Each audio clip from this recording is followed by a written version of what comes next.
Hola, buenas tardes a todos. Mi nombre es Paula Alzate, chair del Comité de Legislación de Impuestos, y para mí es un gusto recibirlos en el Comité del mes de abril. Hoy hablaremos acerca de los conceptos generales en materia de prevención de blanqueo de capitales, financiamiento del terrorismo, financiamiento de la proliferación de armas de destrucción masiva. La normativa de prevención en blanqueo no solo incluye a los sujetos financieros, sino también a los no financieros como los casinos, el sector inmobiliario y de construcción, las zonas francas y de comercio exterior, actividades profesionales como abogados, contadores, notarios y mixtos como correos, casas de empeño, entre otros. Por lo tanto, es de suma importancia que estemos constantemente capacitándonos y actualizándonos con el fin de evitar las sanciones económicas y amonestaciones relacionadas por el incumplimiento. Para hablar de este tema nos acompaña la licenciada Michelle Nicholson, abogada y contadora pública autorizada, con más de 20 años de experiencia en el sector financiero, liderando proyectos de auditoría interna con el objetivo de asegurar la adecuada aplicación de los controles establecidos para los procesos del sector antes mencionado, mediante las aplicaciones de pruebas sustantivas de control a fin de establecer acciones correctivas, preventivas y oportunidades de mejoras en función de las brechas identificadas. Ha brindado asesorías en diversos proyectos orientados a la optimización de procesos, implementación de sistemas para la gestión integral de evaluación de riesgos y ha participado en evaluaciones e investigaciones de eventos identificados como posibles fraudes. Dentro de las entidades en donde ha laborado mencionamos a KPMG, BNP Paribas, Banesco y VIXA. Actualmente es jefa de capacitación de la Superintendencia de Sujetos No Financieros. Igualmente, contamos con el apoyo de las licenciadas Iliana Chandek y la licenciada Jenny Retaría para cualquier duda al final de la exposición. Quiero aprovechar para dar un agradecimiento especial a la superintendente Daira Carrizo, quien acogió la invitación con la mejor disponibilidad y nos dio el aval para organizar este comité. Como siempre, agradecemos pues a todos por acompañarnos y les recordamos que luego de la charla, la cual toma aproximadamente de 40 a 50 minutos, tenemos unos 10-15 minutos para resolver cualquier pregunta que tengan, la cual agradezco que nos dejen en el chat.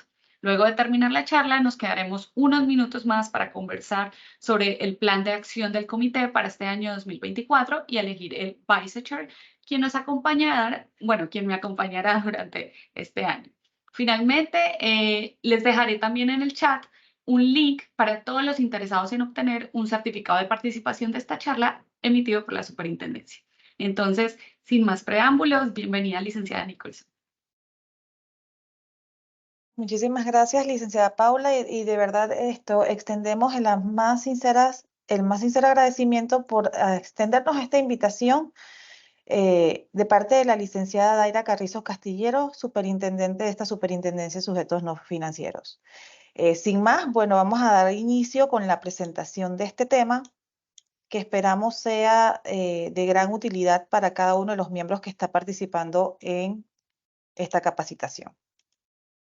Como bien lo ha mencionado la licenciada Paula, esta capacitación trata de los conceptos generales en materia de prevención de blanqueo de capitales, financiamiento de terrorismo y financiamiento de la proliferación de armas de destrucción masivas. La agenda del día de hoy está estructurada en 5 puntos esenciales, bueno, 4 puntos que son a nivel de teoría y un periodo de preguntas y respuestas que vamos a tener al final. El primer punto es los conceptos generales. Aquí vamos a ver definiciones, etapas, temas bien generales en cuanto a estos delitos y cómo podemos ir cercándolos. Adicional a esto, el régimen de prevención y sus inicios en Panamá, ese sería el segundo punto. Aquí vamos a ver un poco de historia de cómo nace la obligación de nuestro país en la lucha contra estos delitos antes mencionados. Luego, cómo esto se incorpora en nuestra normativa local, que la normativa sería el tercer punto. Y el cuarto punto trata acerca de tipologías identificadas. Aquí les traigo un breve caso analizado por la Unidad de Análisis Financiero, básicamente el desarrollo de cómo se dio y qué elementos fueron los que permitieron que se iniciara una investigación para poder identificar y dar con las personas que cometieron el delito del caso que vamos a presentar. Luego de esto vamos a ver lo que son las sanciones a nivel penal, cuáles son nuestras consecuencias en caso de que nos prestemos e igual si estos delitos en dónde están tipificados en nuestro Código Penal y la consecuencia de la materialización de los riesgos, sobre todo el riesgo reputacional, que luego de que el riesgo de blanqueo se materialice, existe una consecuencia con la que debemos decidir si queremos vivir o no queremos vivir con esa consecuencia y cómo podemos ir blindándonos para que de una u otra manera estos riesgos en nuestras instituciones no se materialicen. Dando inicio con los conceptos generales, el primero a ver es el blanqueo de capitales y sus etapas. El blanqueo de capitales consiste en ocultar o encubrir el origen de beneficios obtenidos de manera ilícita, de forma que su proveniencia tenga apariencia de fuente legítima. Gafi lo define como el proceso al que se someten los ingresos producidos por el delito para ocultar su origen ilegal y legitimizar las ganancias ilícitas de estos delitos. Básicamente es un componente de otros delitos graves como el tráfico de drogas o extorsión. Es importante destacar que para que exista un delito de blanqueo de capitales es necesario que exista un delito precedente. Y eso lo vamos a ver más adelante en el artículo 254, cuáles son estos delitos precedentes. Las etapas de blanqueo de capitales son tres. La colocación, que es introducir las ganancias ilícitas en el sistema financiero. La estratificación, que trata acerca de la separación de las ganancias ilegales mediante diversas capas transaccionales. Y la integración, que no es más que cuando estos fondos se reingresan a la economía ya habiendo cumplido con lo que es, habiendo lavado ya su ilicitud y ya convirtiéndolos de alguna manera con apariencia de licitud de fondos. Por lo menos aquí les traigo algunos ejemplos para cada una de las etapas para que podamos irlos ilustrando y cuando de alguna manera tengamos la oportunidad de enfrentarnos ante situaciones, tengamos la capacidad de poderlos identificar. En el caso de la colocación, básicamente puede existir una combinación de fondos lícitos e ilícitos en negocios con necesidad de capitalización. En este caso muy particular pudiese ser que haya una empresa que necesita de alguna manera una inversión extraordinaria y no cuente con esos fondos. ¿Qué pasa con estas entidades de crimen organizados? Ellos agarran y simple y sencillamente se aprovechan de esa necesidad, te prestan la ayuda con la intención de que mediante el ejemplo que aquí traemos, tú puedas capitalizar tu compañía. Y de allí esos fondos eventualmente pasarán a una entidad financiera.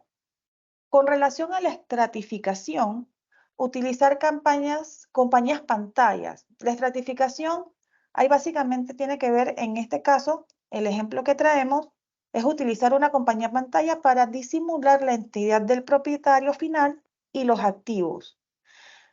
Y con respecto a la integración, bueno, aquí esta es la etapa más conocida porque al final del camino estos fondos, ya habiéndoles dado una apariencia de licitud, uno comienza a lo que es la adquisición de activos de lujos, ya sea propiedades inmobiliarias, obra de artes, joyerías, automóviles de alta gama. Con respecto al financiamiento del terrorismo, cabe destacar de que este se define como cada asistencia, apoyo o conspiración, sea en forma directa o indirecta, para colocar fondos con la intención que sean utilizados con el fin de cometer un acto terrorista, sea por un autor individual o por una organización terrorista. Importante destacar que en este tipo de delitos, los fondos pueden ser tanto de fuente lícita como de fuentes ilícitas. ¿Esto qué quiere decir? Que no necesariamente se ha tenido que cometer un delito de blanqueo de capitales, por darles un ejemplo, para poder fondear este otro delito, sino que pudiese ser a través incluso de actividades como recaudaciones de fondos, que es bien conocido que las fundaciones sin fines de lucro es uno de los vehículos que comúnmente se utilizan para estos fines y se apoyan sobre campañas de ayuda social y en realidad pudiésemos estar aportando para financiar terrorismo. ¿Cuáles son las etapas de financiamiento del terrorismo? Las etapas de financiamiento de terrorismo la primera es la recaudación, causas benéficas o así como la delincuencia organizada, son ejemplos de lo que se utiliza para lo que es recaudación de fondos. La disposición es poner este dinero en manos de las personas que van a cometer un acto terrorista y existen diversos métodos. Uno de los más comunes es el al agua, que prácticamente aquí lo que se refiere es cuando se hacen envíos de remesas o de dinero y al final cuando los retiran, lo pudiese retirar una sola persona o diversas personas y luego entonces lo estratifican para poder cometer este delito. Y el tercero, bueno, ya es la utilización, que es cuando ya viene a ser este dinero recaudado puesto a órdenes del crimen organizado o del individuo que está con la intención o que va a cometer un acto terrorista. Existen diferencias y esta lámina la traigo porque en ocasiones he visto y me pasó en algún momento a mí en mi vida cuando estaba comenzando con este tema a nivel profesional, que tendemos a confundir las etapas de lavado de dinero con las de financiamiento del terrorismo. Y en ocasiones hemos incluso confundido que etapas de lavado de dinero son las mismas para financiamiento del terrorismo. Y creo que sí es importante que tengamos bien en claro que existen diferencias. Aquí se las dejo para que las puedan leer más adelante y procedemos a mencionarlas. Pues en el caso del lavado de dinero, como bien lo hemos mencionado, es la introducción de ganancias ilícitas. En este caso muy particular se diferencia de lo que es la etapa de financiamiento de terrorismo, la inicial, porque en esta es una recaudación, es búsqueda de fuente. Acá ya hemos obtenido una fuente para seguir cometiendo crímenes, para esto, y que vienen de alguna actividad que es un delito precedente. En el caso de la recaudación, ya vimos que no es necesario que haya un delito precedente para que se pueda buscar estos fondos. La estratificación, que es la segunda etapa del lavado de dinero, ella busca realizar una serie de conversiones y movimientos de fondos para alejarlo de una ilegalidad y convertirlo en una fuente legal. Y en el caso de la disposición es realizar los movimientos necesarios de fondos para tenerlos en el momento en que el crimen organizado los necesite. Y con respecto a la integración, vimos que aquí es la reintroducción de los fondos en un sistema legítimo a nivel económico y en la utilización es materializar como tal un hecho delictivo. En el caso para financiamiento del terrorismo, que es la tercera etapa. Con relación al financiamiento de la proliferación de armas de destrucción masivas, tiene su similitud con financiamiento de terrorismo. Y en este caso muy particular, a diferencia de un acto terrorista, esta busca no solo afectar un grupo específico de personas. En este caso muy particular se busca la afectación en masa. Y es por eso que se define como todo acto que provea fondos, en el caso del financiamiento de la proliferación, es todo acto que provea fondos o utilice servicios financieros en todo o en parte para la fabricación, adquisición, posesión, desarrollo, exportación, trasiego de materiales, fraccionamiento, transporte, transferencia, depósito o uso de armas nucleares, químicas o biológicas. De hecho, aquí siempre hacemos un alto porque como acabamos de pasar nuestro periodo de pandemia, siempre se ha creído que esto pudo haber sido y no se deja, como quien dice, de todo de un lado esta teoría de que el COVID-19 fue una prueba de una proliferación de armas de destrucción masiva, porque afectó todo un planeta, o sea, nos afectó a todos los países tuvimos afectaciones con esto, y hay una teoría dentro de todo lo que se especula de que no fue un virus como tal, sino que probablemente pudo haberse dado un intento, o más bien una materialización de una proliferación de armas de destrucción masiva.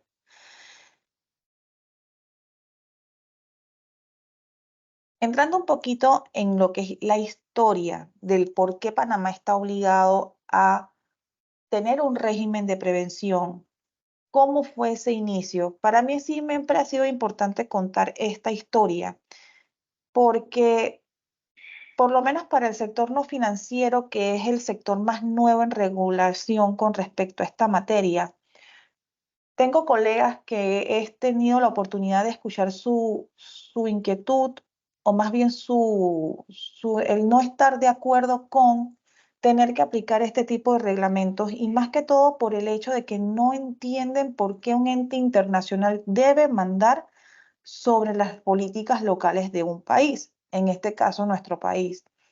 Y digo, para mí es bastante lógico que este tipo de interrogantes se nos presten, pues, o las tengamos. Y contando un poquito sobre esta historia para poder tener un entendimiento del por qué Panamá entra en este compromiso, por qué Panamá tiene regulaciones que adopta para poder prevenir este tipo de delitos, data desde su obligación desde 1945. Panamá es uno de los países fundadores de la ONU, y en el caso muy particular de nuestra regulación, o lo que hemos establecido como la supremacía de leyes, se sabe que a nivel de nuestra Constitución está también los tratados o convenios internacionales. Y esto vale precisamente por nuestra cooperación como país miembro de la ONU. En el año 1988, la ONU celebra lo que fue la Convención de Viena contra el tráfico ilícito de estupefacientes y otras sustancias psicotrópicas. ¿Qué pasa en este convenio? En esta convención, en su artículo 10 establece que Panamá tiene una obligatoriedad, bueno, no lo dice expresamente como Panamá, sino que habla que los países miembros tienen la obligación de cooperar internacionalmente unos con otros para prevenir este delito. Y es ahí donde nace la obligatoriedad de Panamá de cooperar con otros países, brindar información, apoyar inclusive en investigaciones internacionales por medio de los canales apropiados.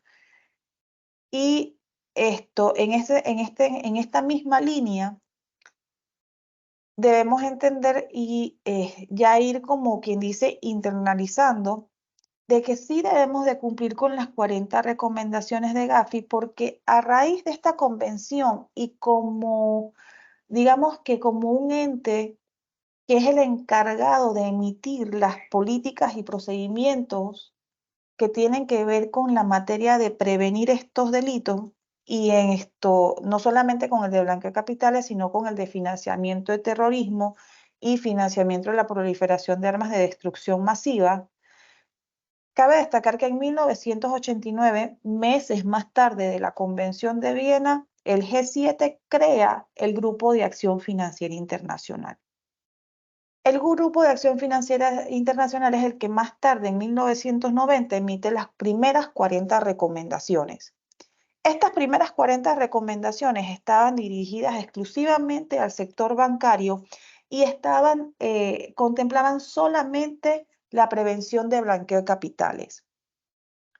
Panamá viene a ser entonces país participante de GAFIC en 1996, y es por eso que en el 2000 nacen las primeras leyes en materia de prevención.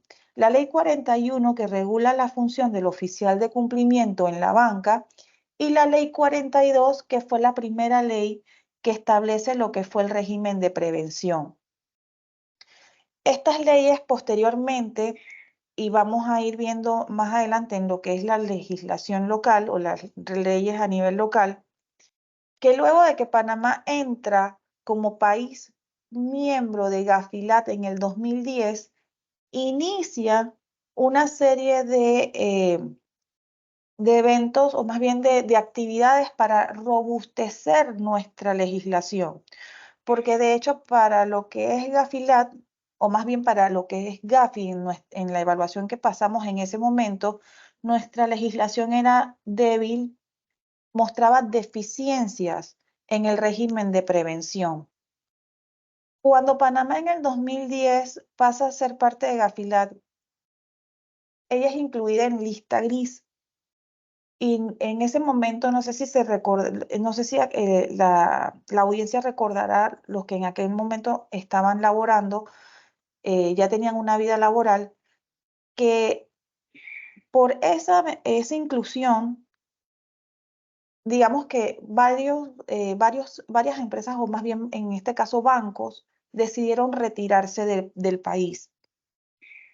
En esa decisión, aquí les cuento ya de manera de testimonio, digamos que yo tuve que vivir una fusión entre lo que fue BNP Paribas y Scotiabank, porque BNP Paribas en ese momento, cuando entramos en lista gris, decidió retirar sus operaciones de Panamá.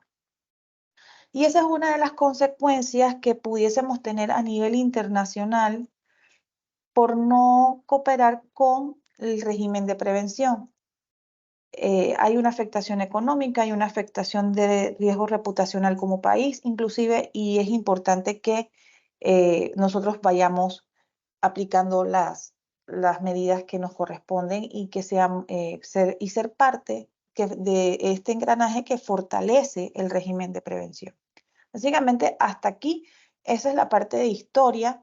Ya más adelante, vamos a ver, creo que es la filmina que sigue, vamos a ir viendo lo que es la regulación y cómo ya va evolucionando en aras a fortalecerse, a robustecerse y a que nuestros sujetos obligados, tanto financieros como no financieros, seamos parte de un régimen o una gestión de riesgo para prevenir la materialización del riesgo de lavado de dinero, y cómo eso ha ayudado que en el último año nosotros hayamos podido salir de las listas gris, que nos hayan retirado de la lista de la Unión Europea. Hemos tenido un impacto positivo a nivel internacional con respecto a esta materia, gracias a esos esfuerzos que no solamente por la ley, sino que también como sujetos obligados han ido poniendo en práctica. Ok, antes de seguir con lo que es la evolución legal, aquí les traje una lámina en donde mencionamos algunos de los organismos, tanto nacionales como internacionales, que son los encargados de velar por el cumplimiento de la gestión del riesgo de blanqueo de capitales. En nuestro país, para la parte de transparencia, tenemos la Comisión Nacional contra el Blanqueo de Capitales, Financiamiento del Terrorismo y Financiamiento de la Proliferación de Armas de Destrucción Masiva. Ellos prácticamente son los garantes de que cada uno de los sectores regulados, mediante sus superintendencias y mediante lo que es la aplicación ya de la detección de un delito mediante el órgano judicial, la unidad de análisis financiero, o sea, todos trabajamos en conjunto y nos encargamos de velar que la regulación internacional se cumpla. Como lo mencioné anteriormente, a nivel internacional, el primer garante es Gafi. Gafi es el que está encargado de emitir las regulaciones, o más bien los lineamientos que vamos a ejecutar, con los que los países debemos cumplir y que debemos acatar como ley. En algún momento, hablando acerca de las 40 recomendaciones en mi gestión de auditoría, me acuerdo que tuve digamos que un intercambio de opiniones con el encargado de riesgo en ese banco de la localidad. Y esa persona me decía a mí, no, Michelle, pero es que tú estás enfocada en que son 40 recomendaciones y realmente su palabra lo dice, son recomendaciones, no es que tengamos que acatarlas. Y bueno, ya hemos visto que en realidad no es así. Más adelante vamos a ver que dentro de las 40 recomendaciones está expreso de que nosotros como país debemos exigir que se hagan ciertas cosas, debemos de tener los principios por lo menos en el caso de debida diligencia, debe estar plasmado en nuestras leyes. Y al final del camino, esto, aunque dicen recomendaciones, las 40 recomendaciones en realidad esto es lo que debes tener y te recomendamos que lo hagas de esta manera o que lo establezcas de esta manera. Sin embargo, son de obligatorio cumplimiento. Entonces, aquí debemos de prestar especial atención porque nuestras leyes hoy día incluyen lo que las 40 recomendaciones solicitan.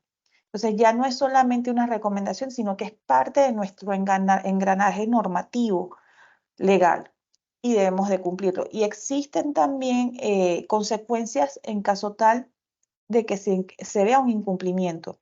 Desde las empresas que deben de velar porque haya un buen sistema de prevención, las personas natural que tienen sus requisitos de alguna manera que deben aplicar, tal vez no con la misma intensidad que una corporación o que una compañía grande, o más bien una lo que se conoce como grandes empresas, pero sí debe de tener por lo menos controles mínimos a implementar para poder hacer la gestión de prevención y asimismo hacer su negocio como personas naturales.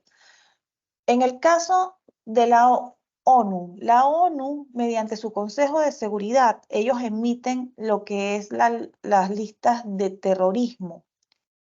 Es por eso que estas listas del Consejo de Seguridad de las Naciones Unidas es de obligatorio cumplimiento en ley.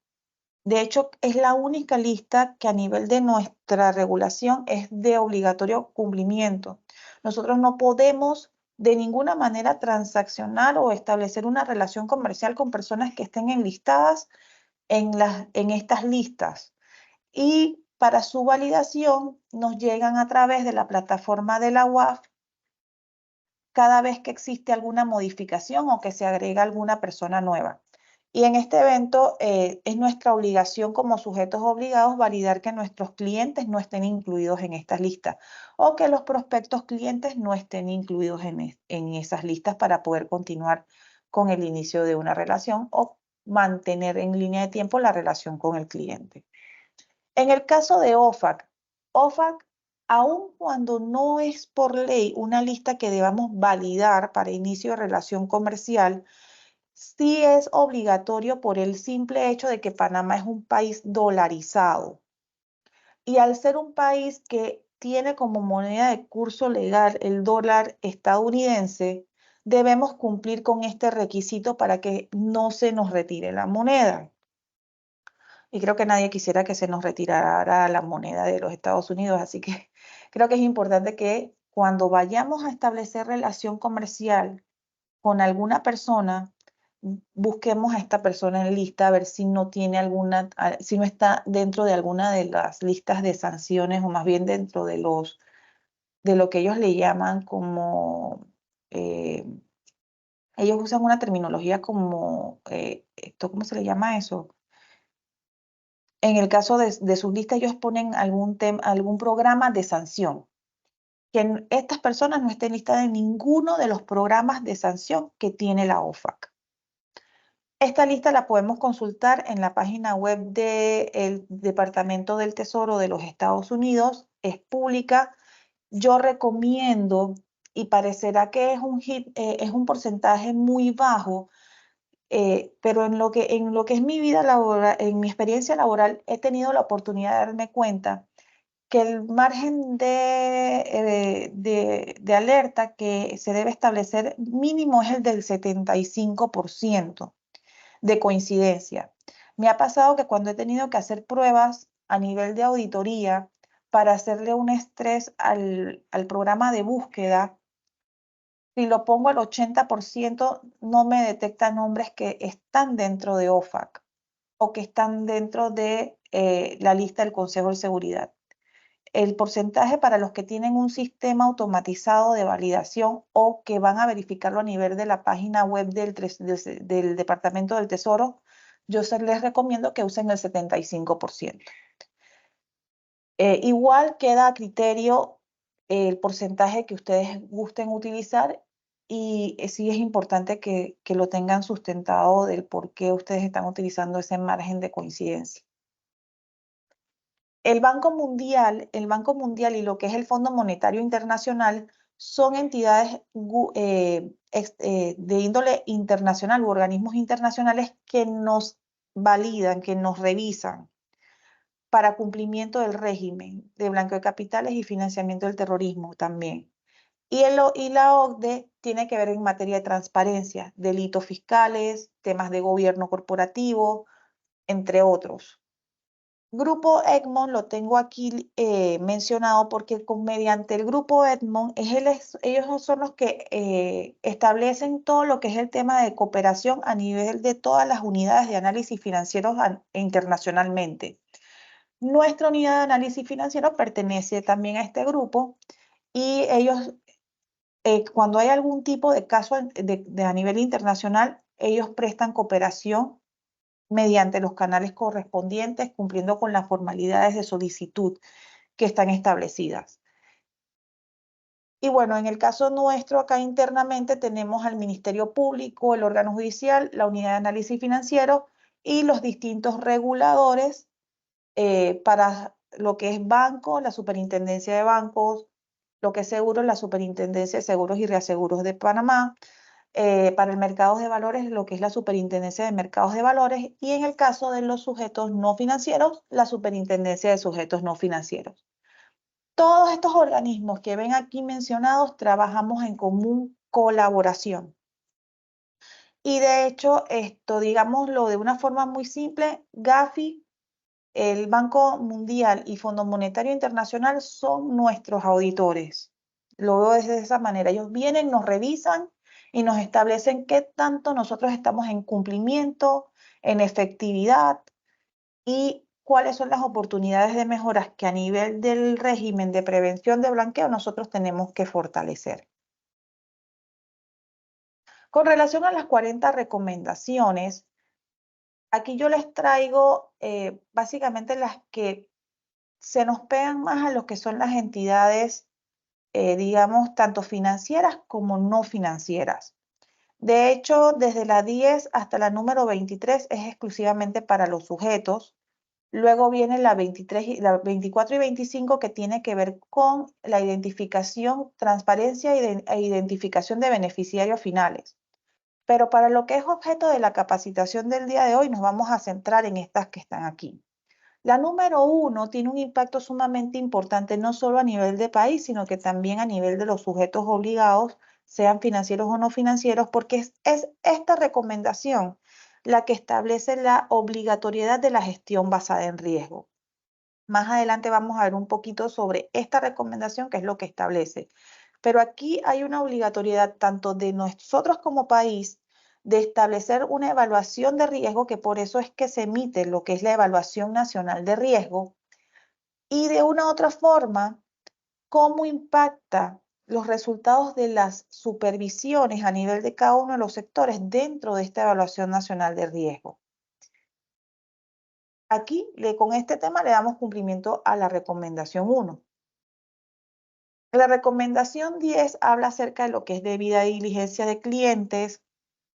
La 11, el mantenimiento de los registros y resguardo de la información. La 12, los lineamientos para lo que son las personas políticamente expuestas o personas expuestas políticamente, los PEPs. La 15 tiene que ver con las nuevas tecnologías. Esta superintendencia entiende que habrán sujetos obligados que probablemente no podrán hacer inicialmente la inversión en un sistema automatizado. Sin embargo, sí existen sujetos que sí tienen la capacidad de invertir sobre sistemas automatizados y esta normativa da los lineamientos sobre las nuevas tecnologías a utilizar. Con relación a la normativa, a la recomendación 17, aquí habla sobre la dependencia de terceros.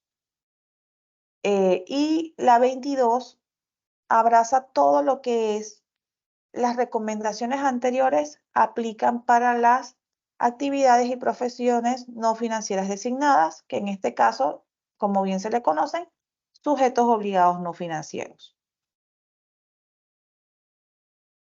La recomendación 1, esta nos indica que los países deben identificar, evaluar y entender sus riesgos a fin de que puedan implementar lo que es el enfoque basado en riesgo, el cual va a traerles como resultado un fundamento esencial para la asignación de los recursos en el sistema de lavado de prevención, de blanqueo de capitales y de financiamiento del terrorismo, y la implementación de medidas basadas en riesgo a lo largo de la aplicación de todas las recomendaciones de Gafi. Hay una frasecita en esta recomendación que dice que los países deben exigir a las instituciones financieras y a las APNFDs o los sujetos obligados no financieros que identifiquen, evalúen y tomen una acción eficaz para mitigar los riesgos del blanqueo de capitales, financiamiento de terrorismo y financiamiento de la proliferación de armas de destrucción masiva. Es por esta razón que en nuestra regulación existe la obligatoriedad de hacer análisis de riesgos, de tener matrices de riesgo, de identificar los riesgos y de clasificar al cliente de acuerdo a las variables mínimas de ponderación de riesgo. Ese engranaje dentro de nuestra ley y que es parte de lo que se les pide es para cumplir con esta recomendación. Si existe alguna debilidad en ese paso, va a impactar en la evaluación nacional de riesgo porque en la medida que vayamos obteniendo hallazgos de los sujetos obligados, ya sea del sector financiero o no financiero, eso de alguna manera es un indicador para la evaluación de nuestro país. Entonces, al final nos damos cuenta que cuando nosotros de una u otra manera no cumplimos con algunas de estas recomendaciones, tiene una consecuencia que yo le he denominado efecto dominó. Yo no cumplo, por ende, de alguna manera, si quedo dentro de la muestra y me identifican que no cumplí, voy afectando la evaluación de nuestro país y nos toca tener planes de acción para remediar estos incumplimientos, no solamente a nivel del sujeto, sino también a nivel de nosotros como país. La obligación de cumplir con la debida diligencia de clientes nace de las siguientes recomendaciones.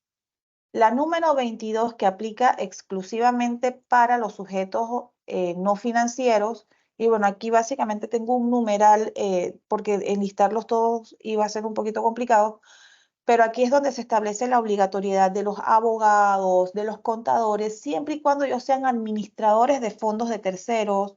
En el caso de los abogados, que ellos presten el servicio de directores nominales, de dirección o lo que se conoce, yo lo asocio es a las oficinas virtuales. Más bien cuando yo como abogado te presto mis instalaciones para que sea tu domicilio para tu compañía. Esa es una actividad que está regulada, el tema de agentes residentes, en el caso de los casinos, el tema de los agentes inmobiliarios cuando se involucran dentro de la transacción para sus clientes en la compra-venta de un inmueble, entre otras actividades. Cuando se ejerzan esas, que si mi memoria no me falla, son 12 actividades que están reguladas, nos aplican para esas personas que ejerzan esas actividades la recomendación 10, 2, 11, 12, 15 y 17, que fueron las que vimos anteriormente. ¿Y por qué se hace una norma que dice, o más bien una recomendación que establece este requerimiento o esta aplicación? Porque cuando nos vamos a leer el wording de estas recomendaciones, ellas mencionan entidades financieras. Entonces, para no agregar tan grande el tema de las actividades y profesiones no financieras designadas, se hace ya la obligatoriedad en la recomendación 22 de aplicar entonces estas otras recomendaciones, aunque ellas hablen dentro de su contenido entidades financieras. Con relación a la debida diligencia del cliente, que creo que este es el principio más importante porque es el inicio de todo, ellos establecen aquí el tema de cuando se hagan transacciones de 10.000 hacia arriba, lo que se debe de hacer, que es importante establecer un perfil financiero y un perfil transaccional del cliente. Es importante también tener este principio condensados o plasmados en nuestras leyes. El mantenimiento de registro, esto es aquí en el caso particular de esta recomendación, ellos establecen de que nosotros tenemos una obligatoriedad de mantener con nosotros los documentos que sustentan la debida diligencia y las transacciones de clientes por un periodo mínimo de 5 años a partir de que terminamos por completo la relación con ese cliente. Es decir, si yo me requiero de que me presten el servicio de agente residente, yo quiero constituir una sociedad. Y bueno, al cabo de 3 años, y este es lo único que yo tengo con este abogado que está regulado. Si al cabo de 3, 4 años he decidido, sabes que yo ya no quiero tener esa sociedad, yo la quiero disolver, yo hago todo mi proceso para disolver la sociedad y ya no tengo más relación con ese agente residente. Él debe mantener su debida diligencia que me hizo al inicio de la relación y las actualizaciones que posteriormente haya tenido a bien realizarme. A partir de ese momento que yo decido, sabes que ya no vamos a tener más negocio, ya yo no te voy a seguir pagando porque seas mi agente residente, vamos a disolver esto. Se termina ese proceso, son 5 años que ese agente residente debe mantener mi información resguardada dentro de sus archivos por cualquier cosa que se pueda necesitar en ese momento. Asimismo pasa con los bancos. En el caso de las entidades financieras, en el momento en que ya un cliente cierra todas sus cuentas, ya no tiene préstamo con esa entidad, la entidad financiera tiene la obligación de mantener los registros y la debida diligencia de ese cliente 5 años como mínimo, a partir de que se termina la relación con el cliente. En el caso de las personas políticamente expuestas o personas expuestas políticamente, establece la recomendación 12, que además de la debida diligencia aplicable, se deberá de contar con un sistema apropiado de gestión de riesgo para identificar oportunamente a estas personas. Se debe obtener aprobación de la alta gerencia según lo que establece la recomendación 12. Y esto es básicamente en el caso de entidades, personas jurídicas, ya sean financieras, no financieras, es lo que establece aquí la recomendación 12. La alta gerencia es quien debe aprobar el establecer o continuar con la relación comercial con estas personas. Se debe establecer el origen, la fuente y origen de los fondos y de las riquezas para estar completamente tranquilos de que los fondos y riquezas de las personas expuestas políticamente no vienen, o más bien vienen de sus ingresos, o sea, de su salario o de si tienen alguna actividad comercial legítima, bueno, de sus actividades comerciales también. Y llevar un monitoreo continuo de las personas políticas expuestas políticamente.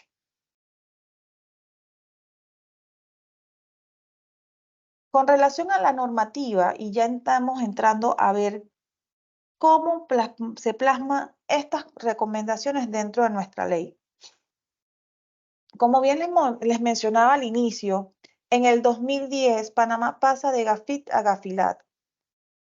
De allí vienen diversas acciones producto de la visita que nos hicieron en ese momento y que nos llevó a estar enlistados en lista gris, valga la redundancia. Comienzan los esfuerzos para fortalecer lo que es el régimen de prevención. Es por ello, y bueno, luego de la materialización de algunos riesgos muy importantes en el sector financiero, que se promulga entonces lo que es la conocida Ley 23 del 27 de abril del 2015 y sus reglamentaciones. Ese año nace lo que es la Intendencia de Supervisión y Regulación de Sujetos No Financieros y se emiten las primeras resoluciones sectoriales para reglamentar estos sectores. Algo que se me estaba quedando en la palestra, está el hecho de que hasta el 2001 el sector no financiero no estaba siendo regulado en materia de Gafi. Ellos, a raíz de lo que fue la caída de las Torres Gemelas, se ingresan lo que son las actividades no financieras en lo que es Gafi, y al final esto se da porque ellos actualizan e incluyen no solamente el tema de prevención de blanqueo de capitales, sino que también el financiamiento, la lucha contra el financiamiento del terrorismo. Entonces, es desde esa época que Gafi viene marcando al país esfuerzos para poder regular al sector no financiero. La primera regulación en esta materia nace en el 2011, que es cuando se le pide por ley al agente residente que ejecute debida diligencia sobre aquellos clientes en donde ellos van a ser agentes residentes que van a constituir una sociedad. Posteriormente, con la ley 23, ya se establece la obligatoriedad no solamente al agente residente, sino a todo el resto de las actividades no financieras designadas. Luego de esto, nosotros volvemos en el 2019 a caer en lista y se nos pide robustecer nuevamente nuestra regulación. Es ahí donde entonces viene la ley 124, en donde ya se le faculta, o más bien se le otorga una autonomía a la intendencia, y pasa de ser intendencia a superintendencia, siendo ya un ente autónomo del Estado y teniendo personería jurídica propia, cosa que la intendencia en su momento no tenía, porque estaba adscrita al MEF. Hoy día la superintendencia es un ente autónomo del Estado y la faculta la ley 124, que es la ley que la crea. Luego, en ese mismo año, en el 2020, se emite lo que es la ley 129 para dar cumplimiento a la recomendación 24 y 25 de Gafi. Es por ello que se crea con esta ley el sistema privado y único de registro de beneficiario final. En el 2022 se emite lo que es el decreto 35 que regula la ley 23, y esto nace porque en el 2021 se emite lo que es la ley 254. Esta ley viene a hacer modificaciones a diversas leyes. Entre esas está la ley 52 del 2016, que tiene que ver con el tema de registros contables, la ley 2 del 2011, la ley 23, la ley 124 y la ley 129. Ella hace modificaciones a estas leyes. Y en el 2022 sale entonces de la nueva reglamentación que va a ir en línea, o más bien a fortalecer o reglamentar lo que es la ley 23. Y también se emite el decreto ejecutivo 13, que reglamenta la ley 129 del 2000. Yendo un poco sobre lo que es el decreto 35, y vamos a ver aquí ya bastantes temas de lo que hablan las recomendaciones de Gafi. Aquí se establece que se debe tener una persona enlace. Este es en el caso de los no financieros, ya que en el sector financiero debe existir la figura del oficial de cumplimiento. De hecho, en el sector financiero esta figura no es terciarizable, debe estar de planta en la entidad financiera. En el caso de la persona, de lo que son los sujetos no financieros, debe de tener una persona enlace. En el artículo 7 del decreto se habla acerca de los procedimientos o los procesos. Se debe de tener establecido dentro de nuestros mecanismos de controles los procesos para identificar, evaluar, monitorear, administrar y mitigar los riesgos de blanqueo de capitales. En el artículo 8 se habla acerca de la obligatoriedad de tener el manual de prevención. Pero el manual de prevención sí es importante, y aquí hago un paréntesis, que nosotros podamos entender que es el documento que al final condensa todo lo que es las políticas y procedimientos en materia de prevención, todo nuestro engranaje. La debida diligencia que está en el artículo 9 al artículo 20 y los reportes a la UAF que están condensados en el decreto en los artículos 23 al 25. Dentro de los elementos mínimos, y esto ya es como una sana práctica, el sector financiero sí lo tiene como obligatorio y el sector no financiero yo siempre lo recomiendo que lo tengan, es establecer un programa de prevención. Debe haber una persona que sea enlace, se debe identificar los riesgos inherentes. Luego de la identificación de los riesgos inherentes, se debe contar con un sistema de políticas, normas y procedimientos en cuanto a la debida diligencia del cliente y su seguimiento a través de los años de relación, programa de formación continua y se debe tener los canales de reporte a las entidades regulatorias. Se sabe que el incumplimiento de estas disposiciones y de acuerdo a lo que es la ley 254 del 2011, ella aumenta la multa por incumplimiento de 1 millón a 5 millones. Antes el tope era 1 millón, hoy en día son 5 millones, dependiendo del tamaño del sujeto, de la gravidez de la falta y de su recurrencia. Adicional a eso existen otros métodos de sanciones que son y va en escala, amonestación, multas o sanciones pecuniarias, multas progresivas, todo va a depender de la gravidez de la falta.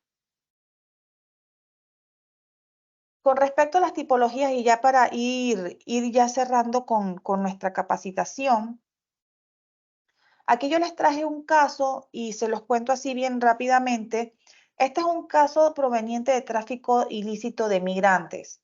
Había una persona de nacionalidad Y que tenía una sociedad y que estaba siendo investigado en un país por delito contra la humanidad. Esta persona tenía 2 cuentas bancarias en ese país A y ella enviaba dinero a personas de nacionalidad X, que eran personas que tenían las mismas nacionalidades de las personas que estaban siendo traficadas ilícitamente.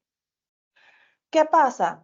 Pasa que esta persona de nacionalidad Y que estaba efectuando esta actividad ilícita tenía un problema incluso de ludopatía.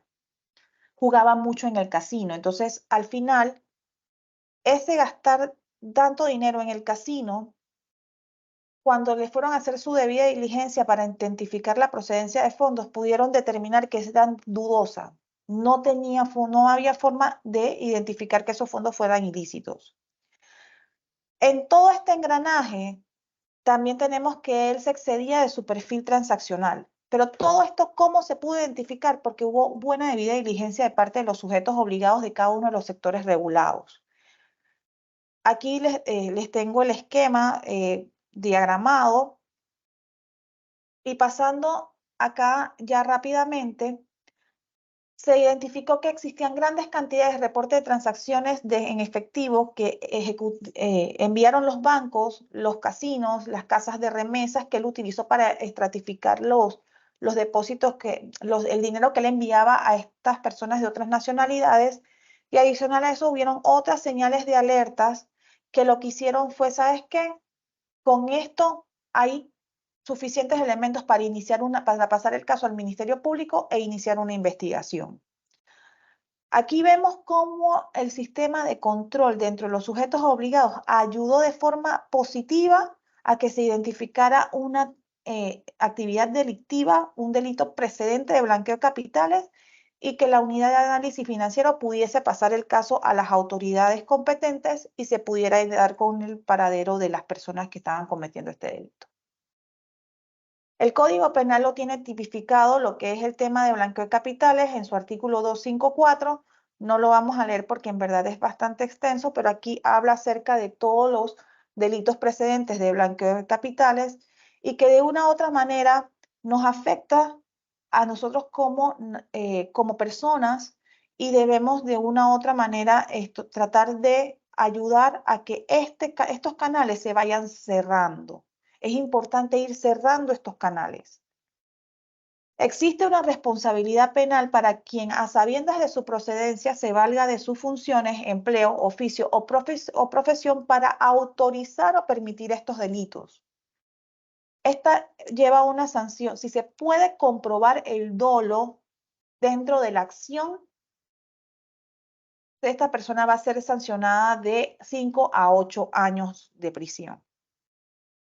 Y esto va directamente para las personas, los representantes legales de compañía, las personas que se dedican a negocios, e inclusive si se puede comprobar el dolo para la persona enlace u oficial de cumplimiento si en verdad se prestó por ceguera voluntaria a no reportar y no cumplir con lo que son las medidas de control que se identificaron para prevenir estos delitos.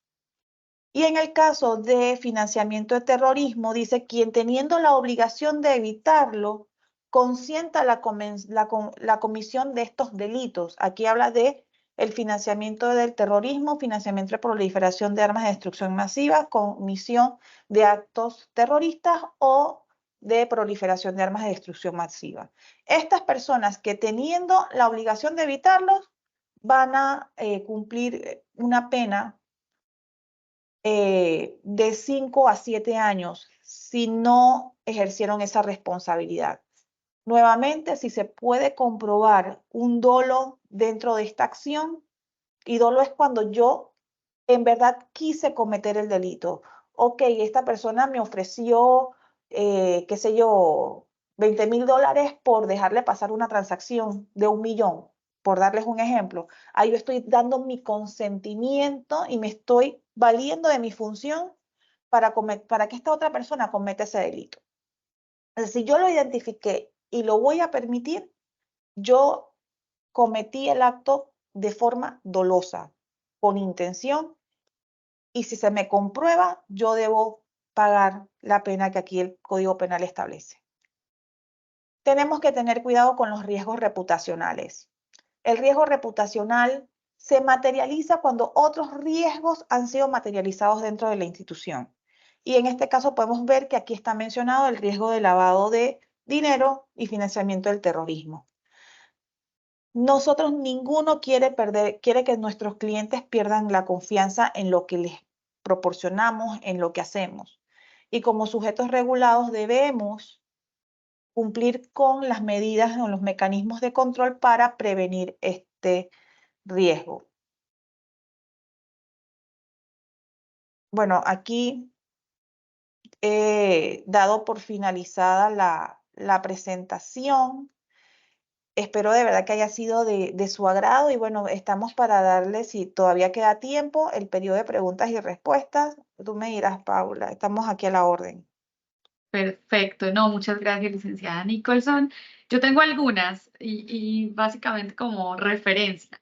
Esas evaluaciones de la GAFILAT, ¿cada cuánto, o sea, cada cuántos periodos se realizan? O sea, cada cuánto los visitan a la oficina y ustedes deben, obviamente, tener, de pronto poner toda a disposición para la visita de ellos. En este sentido, a ciencia cierta, darte un periodo específico no te lo puedo dar porque no lo tengo de hecho a mano y hasta donde he leído no es que me dicen que por obligación van a venir todos los años, por darte un ejemplo.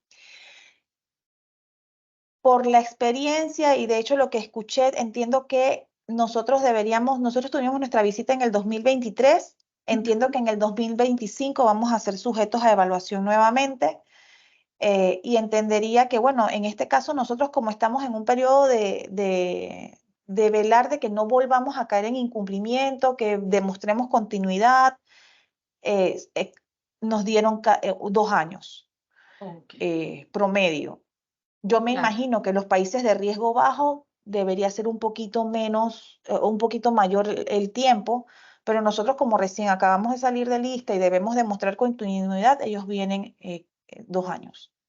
Y teniendo en cuenta que los sujetos financieros nos llevan bastantes años y ventaja en aplicación, obviamente, de estas regulaciones en prevención de blanqueo de capitales, de lavado de activos, como superintendencia, ustedes han logrado de pronto mapear un poco los avances que han tenido desde el momento en que en el año 2020 fue creada y como ente independiente y los avances que llevamos hasta ahora, de pronto avances llámese los sujetos regulados que están en cumplimiento, que se han mejorado las buenas prácticas, que se aplican los manuales, que están en constante capacitación. ¿Hay forma de mapear como entidades?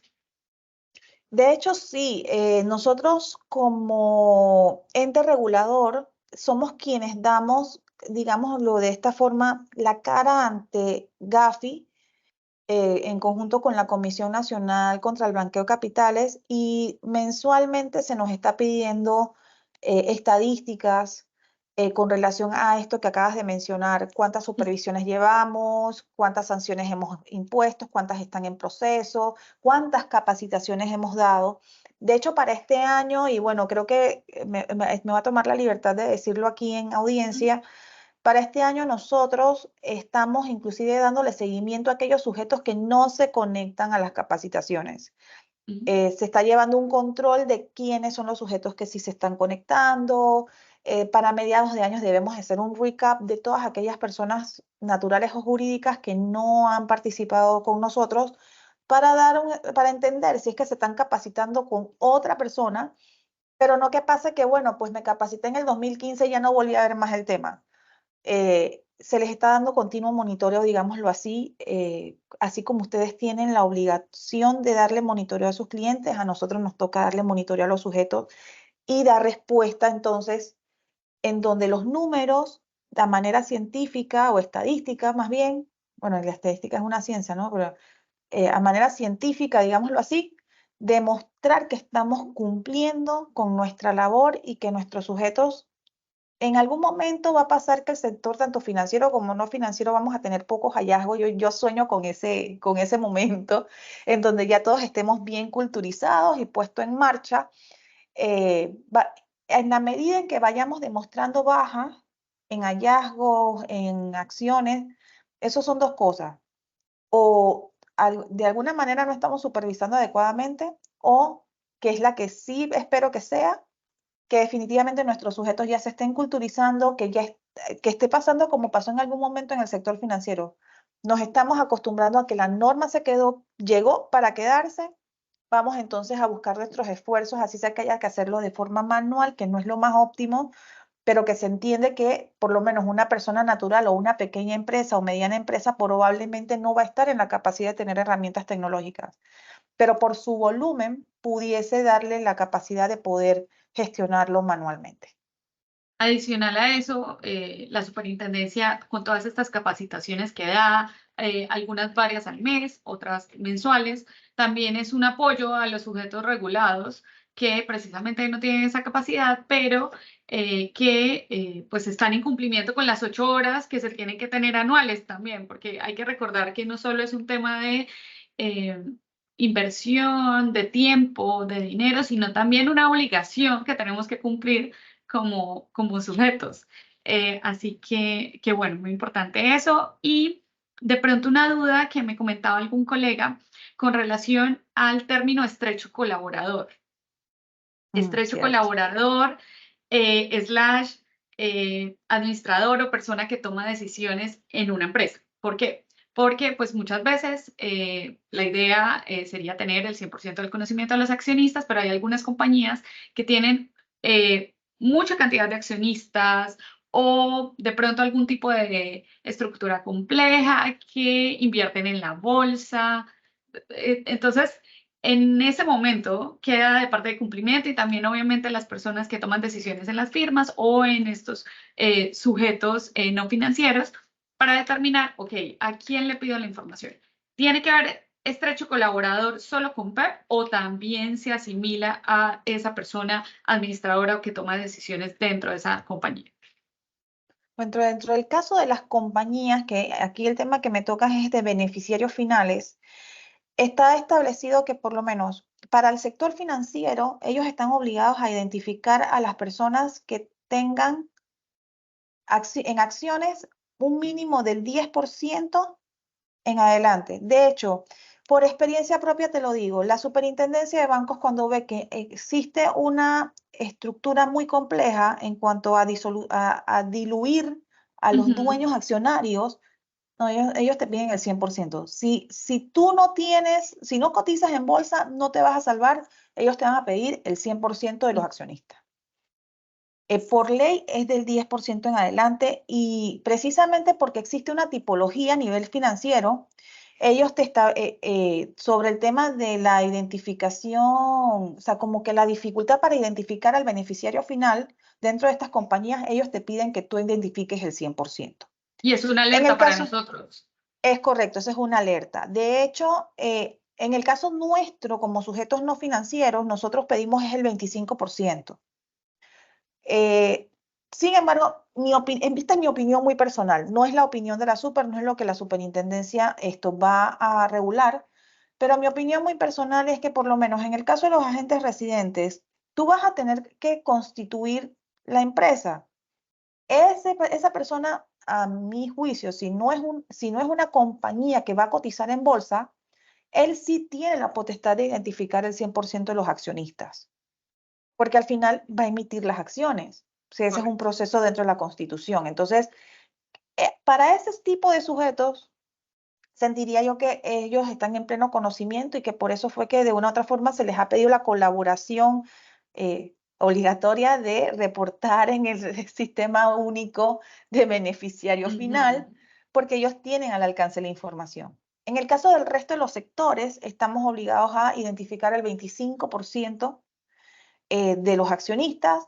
Si hay una estructura muy compleja y ya no se puede identificar al accionista, para mí eso sería, como bien has dicho, una señal de alerta, pero para eso existe la figura de la persona que tiene control significativo dentro de la entidad.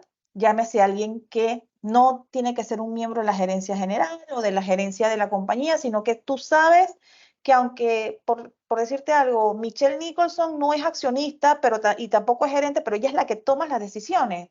Siempre Bueno, me esa giran las persona instrucciones. es correcto, Así es la es. que gira las instrucciones. Bueno, entonces yo soy el controlador. Y si no puedo identificar ya en última instancia ni al controlador ni a los accionistas, entonces ya me voy con el gerente general o con el apoderado o con alguno de los miembros de la gerencia de la compañía, de esta persona jurídica, para temas de identificación de, bueno, de al menos a alguien que tenga poder de decisión, pues. Perfecto.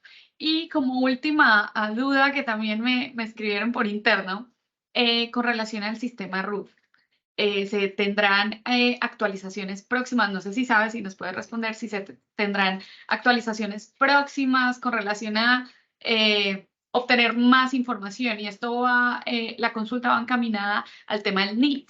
¿Por qué? Porque si bien muchas veces constituimos las sociedades y somos nosotros los que apoyamos a solicitar el NEET, no siempre es así, porque a veces los clientes pues quieren hacer, o sea, quieren conservar esta información de manera confidencial. En tu caso o en las recomendaciones de la superintendencia, nos recomiendan que solicitemos y casi que de manera obligatoria a nuestros clientes tener el NID o conocer el NID de la compañía. Ok, en cuanto al DIT, sí quisiera hacerte una pregunta para Ujú. poder entender en la línea en que vamos. Cuando hablamos de NIT, estamos hablando de la DGI, porque yo me refiero a la DGI, ¿sí? No, no, no, correcto, sí. Estamos hablando de la DGI y corresponde a que, o sea, a ver, nosotros no recabamos la mayoría de información posible, Ujú. pero definitivamente, pues en ocasiones es un poco complejo. Entonces, estaban diciendo que probablemente también en el RUF íbamos a tener que indicar el NEED o que de pronto la superintendencia también iba a pedirnos esa información. No sabemos si es algo que se va a proceder, que se ha conversado o definitivamente es algo que por el momento no. Bueno, te cuento que esa pregunta sí te voy a quedar debiendo la respuesta. Te prometo que al finalizar el día te voy a Ok, contestar. Yo entendería que la línea es el RUC, porque el NID sí es, digamos que eso es privado de la compañía. El NID usualmente solo se comparte con el contador por el hecho de que vas a meter una declaración de renta y ese contador exactamente. tiene su código y con el código es que él manda hoy en día la declaración y es un código único que te dan por el periodo en que se están haciendo las declaraciones de renta, tiene un periodo de vigencia, todos los años hay que renovarlo, y eso te lo hablo en calidad de contador público autorizado. Sí. Entonces, mi perspectiva me la voy a en esta ocasión me la voy a tener que reservar porque va en una línea, pero voy a hacer la consulta para ver si es el NIT lo que realmente van a requerir como información. Yo entendería que es el Hasta RUC, ahora el RUC, correcto. es correcto, entendería que es el RUC porque lo que ponen hoy en día es el folio de registro público para poder hacer la conexión con el registro, porque acá se hace una validación por medio de cooperación interinstitucional que tenemos formalizada, se hace la cooperación con el registro. Pero el número tributario nuestro para las personas jurídicas y para las personas naturales también se llama RUC, aunque para las personas naturales sea cédula. Entonces, Perfecto. y aquí voy a hacer un paréntesis no pedido, no por la super. Señores, cuando hagan sus facturas, que vayan a algún local que requieran factura y son personas naturales, pidan que les facturen con RUC, no con cédula, porque con cédula lo ponen como consumidor final, si mi memoria no me falla, y deben de salir es como contribuyentes registrados. Ok, Ahora, eso se lo muy hago es buen como, comentario. eso se lo hago ya de manera personal, porque sé que esto es algo nuevo, a mí me está pasando y prefiero que por favor lo tomen en cuenta para que no tengamos temas al final cuando vayamos a hacer la declaración 2024. Excelente recomendación, licenciada. Bueno, por ahora veo que no hay más preguntas, así que nada, solamente agradecer nuevamente la participación suya, de la licenciada Ileana y Jenny, y pues el acompañamiento en este comité. Así que esperamos verlos en otra oportunidad y bienvenidos siempre. Muchísimas gracias, Paula, por la invitación y bueno, espero que haya sido de gran ayuda. Por favor, no olviden llenarnos el formulario para poder mejorar en estas capacitaciones y adicional poderles hacer llegar el certificado de participación que adicional acredita 2 horas de capacitación. Todos los miembros del comité participen de manera activa, veamos qué temas, como decía Mayra, de pronto ver sinergia, no solo desde el lado de firmas de abogados ni del lado de tax, sino también con empresas. Entonces, sí me interesa bastante que trabajemos en conjunto este año y contar con su apoyo. Así que muchas gracias nuevamente por aplicar y será un gusto trabajar con ustedes este año.